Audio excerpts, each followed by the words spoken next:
चांद तू न भातला निबाळाच कोरमी गुलाम होनी तुझा उभा तुझा समोर मी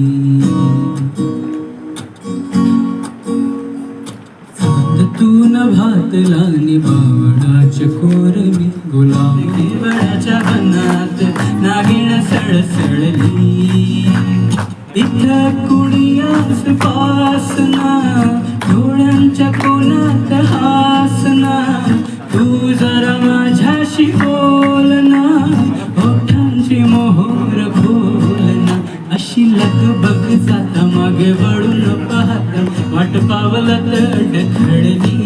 आयुष्य नदीसारखं असतं तर वाहत राहिलं असतं स्वच्छंद सात सुरांसारखं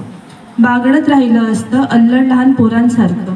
थांबावंसं वाटलं तरीही प्रवाहासारखं वाहिलं असतं दूर देशीच्या चेहऱ्यांना स्वतःच्या आरशात पाहिलं असतं स्वतःसारखं जगलं असतं भावनांचं चक्रव्यूह नसतं तर किती बरं झालं असतं आयुष्य नदीसारखं असतं तर पण कितीही वाटलं तरीही नदीलाही अनेकांच्या भावनात भिजावं लागतं दिवसाची अनंत दुःख साठवून रात्रीच्या अंधारात निश्चित व्हावं लागतं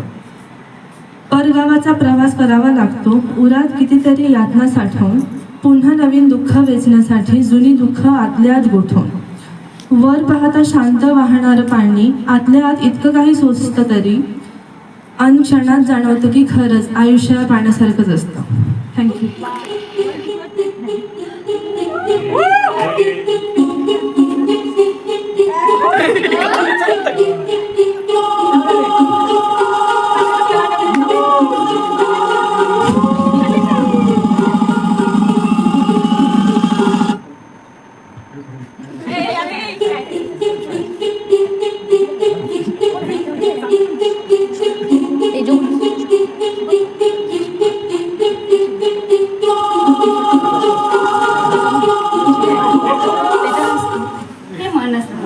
जे कधीही आपल्याला सोडून जाणार नसतं ते मन असतं